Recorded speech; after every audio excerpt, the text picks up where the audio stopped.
বাড়িতেই পেটাই পরোটা বানিয়ে নিন। রবিবারে সকালে ছুটির দিনে খুব সহজে সাথে রাখুন দোকানের মতন পুরুষ পারফেক্ট সাদা আলুর তরকারি। তো প্রথমে বানানোর জন্য আমার এখানে গোল গোল করে আলু কেটে নিয়েছি। তারপরে আমি এখানে নিয়েছি ছোট্ট ছোট্ট করে পেঁয়াজটাকে একটু কুচি কুচি করে কেটে নিয়েছি। সাথে রেখেছি 3 থেকে 4টে কাঁচা লঙ্কা আর একটা ছোট্ট একটুখানি আদা। প্রথমে কড়াই আমি সর্ষের তেল দিলাম, দেওয়ার পরে কিছুটা কালো জিরে আমি ফোড়ন দিলাম। তারপরে ওই কাঁচা লঙ্কাগুলো আমি ফোড়ন দিয়ে দিলাম। কুচিয়ে রাখা পেঁয়াজটা আমি দিয়ে দিলাম। দেখি বেশ কিছুক্ষণ একটুখানি তেলে নেড়ে নেব। তারপরে আদাটাকে আমি একটুখানি শিলেতে বেটে আমি দিয়ে দিলাম। আদাটাও আমি বেশ কিছুক্ষণ এবার এইভাবে তেলেতে একটু ভেজে নেব। তারপরে আমি দিয়ে দিলাম আলুটা যে কেটে রেখেছিলাম গোল গোল করে, আলুটা আমি দিয়ে দিলাম।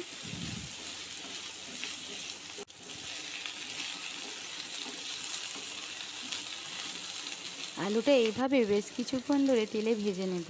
দিয়ে দিলাম লঙ্কার গুঁড়ো, দিয়ে দিলাম হলুদ গুঁড়ো, দিয়ে দিলাম জিরে গুঁড়ো, দিয়ে দিলাম স্বাদ মতন লবণ।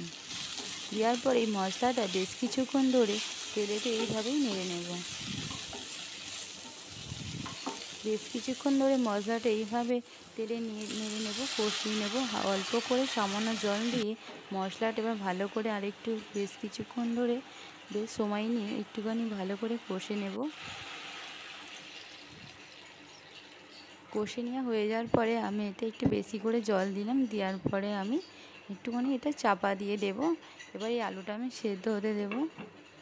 বেশ কিছুক্ষণ সময় নিয়ে আমি এই তরকারিটা আমি একটু ফুটতে দেব, যতক্ষণ না আমার ভালোভাবে আলুটা সিদ্ধ হয়ে আসে। এই যে আমি বেশ কিছুক্ষণ ধরে সময় নিয়ে ফুটিয়েছি।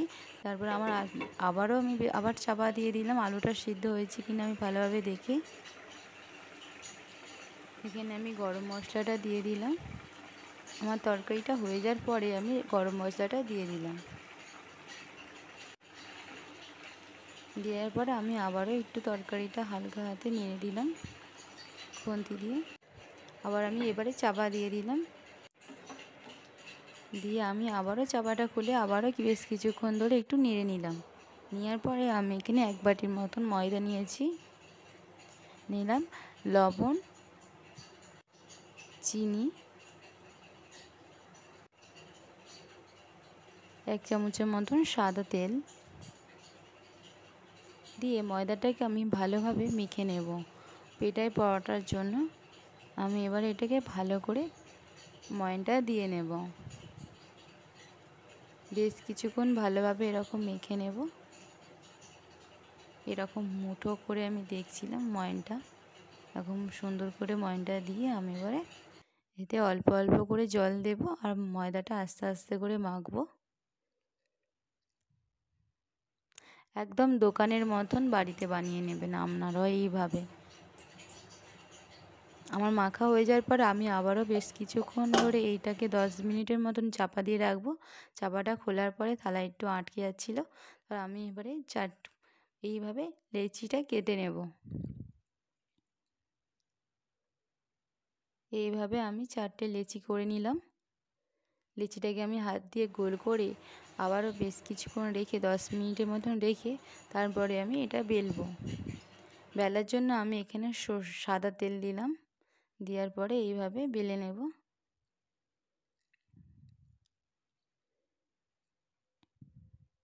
একদম পারফেক্ট দোকানের মতন কিন্তু আপনাদেরও হবে।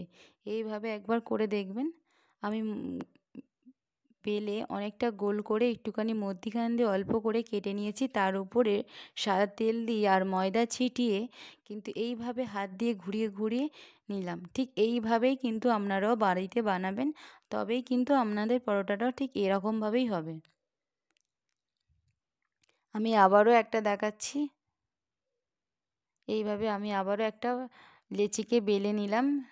বেলে নেওয়ার পর আবার তার উপর সাদা তেল দিলাম। দেওয়ার পর এর উপরে একটু ময়দাটা আমি ছিটিয়ে নিলাম। নেওয়ার পর এই যে মধ্যিখানে যে কেটে রেখেছিলাম এখান দিয়ে আমি এইভাবে ঘুরিয়ে ঘুরিয়ে ঘুরিয়ে ঘুরিয়ে ঘুরিয়ে একটা লেচি বানিয়ে নেব।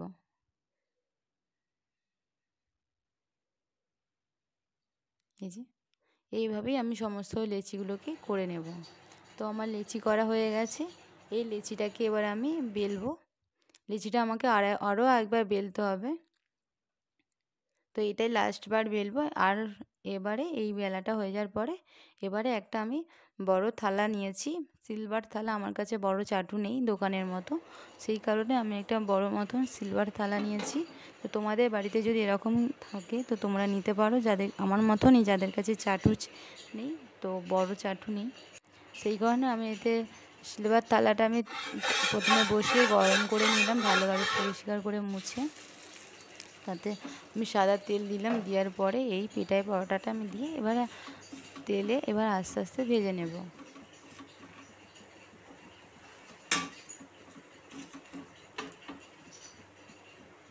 তো যাদের কাছে ভাবছেন চাটু নেই, কীভাবে বাড়িতে এরকমভাবে পেটাই পরোটা বানাবেন, বড় তো চাটুর দরকার।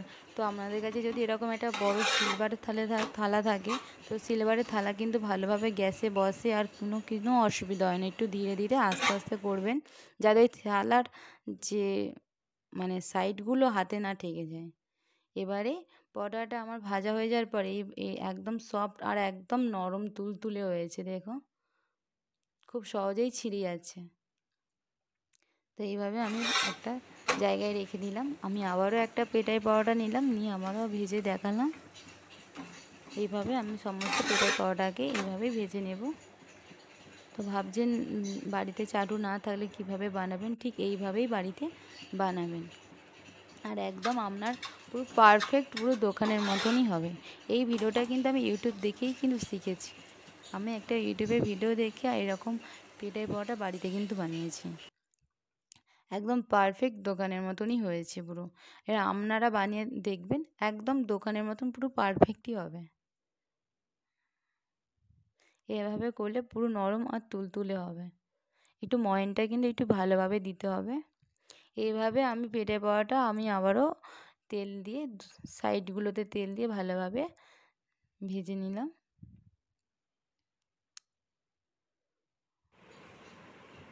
এই যে সমস্ত পেটাই পরোটা আমার রেডি হয়ে গেছে, দেখতেই পাচ্ছেন কতটা নরম আর কতটা সফট হয়েছে। একদম পুরো পারফেক্ট দোকানের মতন হয়েছে, দেখো। তো আর বেশি দেরি করবেন না, এবার আপনিও একবার এই ভিডিওটা দেখে বাড়িতে ট্রাই করুন। আর এরকম একটা দোকানের মতন সাদা আলুর তরকারি আর তার সাথে একটা ডিম পোচ রেখেছি। তো ভিডিওটা ভালো লাগলে অবশ্যই কিন্তু একটা লাইক করবেন, কমেন্ট করবেন, প্লিজ প্লিজ চ্যানেলে সাবস্ক্রাইব করবেন। এতক্ষণ ভিডিওটা দেখার জন্য অবশ্যই কিন্তু ধন্যবাদ। টাটা।